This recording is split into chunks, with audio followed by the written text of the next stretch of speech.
everyone, and welcome to Asian Viewpoints. I'm Mary Sitt. Our guest today is Jeff Talarigo. He's the author of 3 books.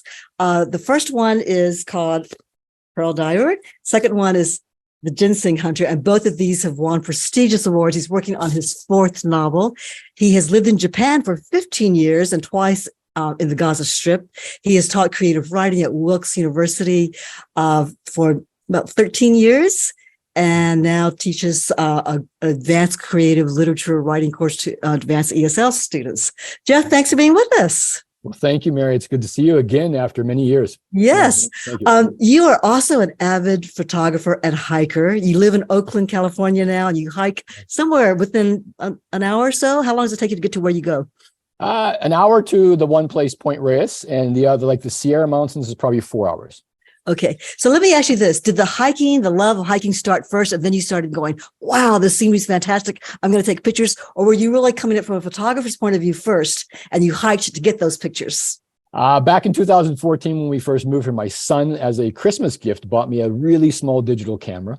And that got me into this, and I started taking with me when I was hiking. Then I bought a better camera the following year. So I would say that the hiking took me to the photography. I was seeing these things and I was hoping, wow, I was coming back and telling my wife, oh, how great this was. Right. I thought, I want to capture what I'm feeling. And hopefully the viewer will feel that as well. And your photography is absolutely spectacular. I've been following it on Facebook over the years. Yeah. It's just breathtaking. So let's take a look now at some of this, okay? All of these are from the Sierra. And what I do, Mary, is I sleep in my car. And okay.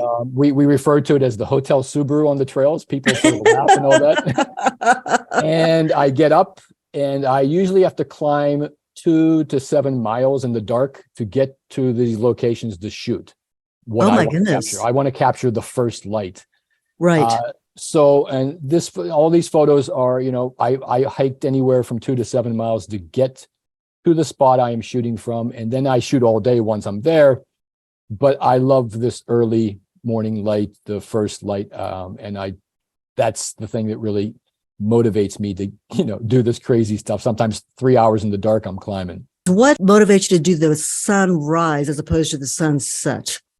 I'm an early morning person. I write my books at 4:30 in the morning. I wake up to write. Okay. Every day, and so that's your creative spot. Yeah, it is. It's my creative time, and there's different times, Mary, when I'm on the floor stretching at 2:30 in the morning, getting ready to go to Point Reyes hiking, and my son was coming home late from work, and he just looks at me and says, "You're nuts, Dad. You're nuts." Well, this is Yosemite. And this is El Capitan on the left side, which is the famous climb, and to the right is Half Dome. Okay. And and again, Mary, this light is magical. I mean, to me, it's just the magical time. This was probably about 30 minutes before sunrise. And when you're that high in the mountains, it sort of climbs slowly and you're getting the light changing. And yeah. I mean, you're hiking 7 miles. It's not an easy hike, is it? It's pretty difficult. Yeah, some of them are really, really a lot of climbing, but I'm alone. It's my pace. Okay. And do you wear headlights or something? 2 of them, one here and one around my neck to see my feet, what's in front of me are my feet, and one up here to see what's, maybe 30 feet in front of me on the trail. And how much equipment do you carry in terms of photographic equipment? Very little. I have a Sony a6000 camera. I use a really basic lens for this type of photo. Okay. And then I have a little bit better zoom now I bought, but I don't shoot with tripods ever. It's always handheld. Oh my God. I was going to ask you that because it's handheld the whole time. Yeah, Mary, this is terrible, embarrassing, but I used a tripod twice in my life, literally 2 photos in my whole life. Is it too much to carry on the hikes? Is that why? It's just more bulk? Yeah, well, it's that, but it's really, to me, when I'm pressing the shutter myself, touching it at that exact moment, I'm trying to capture what I'm really feeling.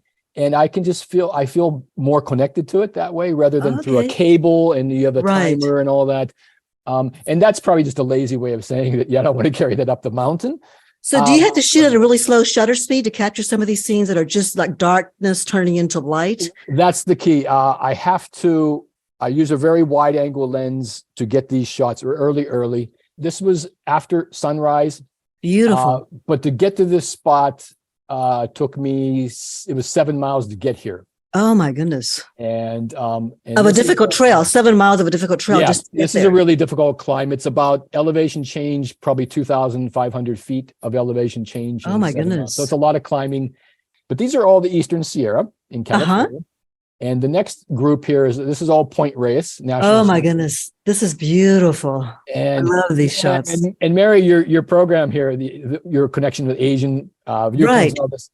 I lived in Gaza, as you said, twice, and I lived in Japan for 15 years. And I always tell people that Gaza made me a writer. That's why I became a novelist, but Japan made me an artist. And tell me how and why. Well, the idea, like these pictures here, what I'm trying to capture is a little bit of the aesthetic of Japanese art, like woodblock prints or the silk screens. Right. And something that way. It's, not exactly that, but that's what I'm trying to capture, that essence, because I love woodblock prints and Japanese art. I love the simplicity of a lot of the stuff. Right. And so these pictures, that's what I'm trying to capture. And, I mean, the colors don't even look real. It looks more like a painting, like an artist decided to just add those colors. But you do not use filters, do you, Jeff? No, I don't filter. The thing is, I've learned how to sort of tilt the camera in a certain way to capture whatever light I'm trying to get, because there's not enough natural light. Okay. And I pull it back down with my fingers on the halfway on the shutter. I pull it back down, then I shoot. And Jeff, do you try to evoke a certain mood when you're doing these? Because when I look at your pictures, I get into that real chill, relaxed, just wonderful mood. Well, thank you. That's how I feel. And that's what I'm trying to evoke here is how I'm feeling at this moment, and everybody else is sleeping. But this is what I'm feeling. Oh, I feel so alive. I feel calm. I'm at peace. Right. Spiritual, I'm not religious spiritual, but the spirituality of nature. And that's what I'm hoping to evoke. And so when you make comments like that and other people say that, I feel, okay, that's what I want. It's the same as writing, really. I'm trying to evoke through my words. And this way I'm trying to evoke through light, actually, using the use of light. It's just a flower that was washed up on the beach.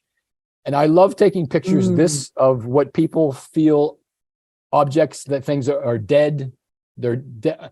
But I'm doing a series of photos sort of called Final Beauty, of things that are people consider sort of dead or lying on the ground, but I think they're gorgeous. I really love this type of photo as well. I like that. Final Beauty. Yeah. That's for all of us who are aging too. Well, exactly. Aging beauty, right? Exactly. And my mother mentioned that to me. She's 85 this year, and she said that's really, you're capturing things that most people think it's dead and gone, but there's still beauty. And that's I feel that way with people as well. I think getting older is beautiful. I like that, because in every phase of life, in every stage, with the wrinkles and the bags, there can still be beauty, right? Oh my God, yeah. That's how you look at it. Yeah. Oh, yeah. So I'm getting about 8 photos that I have blown up on metal prints. Okay. Which this type of photo really looks great on metal. It jumps. And so I'm getting those in about 4 hours from now to see how they look before I start trying to sell stuff. I want it to, obviously look good. And I'm also going to be selling more traditional prints that are framed, such as black and whites, and some of these photos that are framed as well, and a collection of cards as well as bookmarks. That's wonderful. Jeff, thank you so much for being on the show with us. Appreciate it. Well, I always appreciate your time, Mary. Thank you. Yes, beautiful work. So if you enjoyed this conversation, please click the like button below and be sure to subscribe to this channel. I'll have a new video every Thursday. Thanks for joining. I'm Mary Sitt. I'll see you in the next video.